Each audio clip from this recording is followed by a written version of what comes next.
he's definitely a top manager, and I think the players would love to work for him. So yeah, I do think he's probably the right man. But again, even for his role, there's a lot of dust that needs to settle in terms of the ownership, the boardroom, the players. So yes, I think he's the right man, but it still takes time. Even though he's a fantastic manager, it takes time to understand the backroom stuff and obviously get the players playing the way he wants and full of confidence. You think that's maybe what Chelsea need now, is just a bit of time to settle, keep the same man on board, and maybe let this young squad, gel together? Yeah, definitely. The young players are going to need time. The manager's going to need time. And I guess the good thing with what the owners have showed, it looks like they're going to give time because, you can't be buying 18, 19, 20-year-olds and expect the manager to go and get in the top four. You can't expect that. So by the way they've done the transfer market, it does look like they're sort of saying, right, we've got a 4 to 5 year plan here. This is what we want to achieve at the end of it or during it, So yes, I do think he'll get time, and I think that's what the club needs. They need someone there to, even with all the, like what Lamps did, when Lamps took over, although he wasn't there long, he rebuilt the club behind the scenes, like the academy stuff, getting everyone closer to the first team.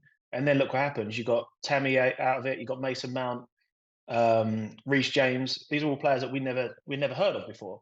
So to have that, that connection between the whole pyramid of the club, that needs to be rebuilt before the cherry on the top can go and win a league. What do you think the aim should be for Chelsea this season? Do you think top four is still realistic? I think they'll bite your arm off for top four. I think a club like Chelsea, you always have to aim for top four, but the reality, probably top six. I think, like I say, from what they've done at the start of the season and the changes they've gone through, I think deep down, if they finish sixth, they'd probably see it as progress. The club are trying to buy for the future, as you say. To compete with the Giants in the Premier League with a bunch of 18, 19, 20, 21-year-olds, it's not going to happen. But they all look like great talents. Not all of them are going to be a success at Chelsea for sure. But you never know. You might get 3, maybe 4 gems out of that, and then 3 years down the line, you're talking about a totally different side. What have you made of their season so far? There's been a positive run of results recently after a bit of a tough start. The first game, they looked super positive, sort of went downhill after that. Looked like they're sort of turning a corner. But it's kind of expected, they've gone through so much in recent times, with owners and players coming and going. It's always going to take time for the dust to settle. So hopefully now, just got them sort of understanding how he wants them to play, and hopefully they can turn a corner and start climbing a table, because, it don't matter what they're going through, they shouldn't be where they are in the table at the moment. Every single week these boys play, even in their team, you've got some guy sat on the bench or sat at home that wants to take your spot, who's probably another fantastic player. So that's the daily pressure that people don't see. Then there's a pressure of everything off the pitch. Then there's a personal pressure in terms of families and stuff like that. So, it's not easy to maintain the highest level for, a long time. But obviously it comes with the game, and it is what you do have to deal with it. But it's quite easy for people. We see top players, they have a dip in form. It doesn't mean they lose their class. You don't become a bad player overnight, but absolutely, all these flair players, they need that confidence. And, you work hard to get in these small areas, so you don't have time to worry about it or think about it. You have to be instinctive. So to be instinctive for me, you have to be full of confidence.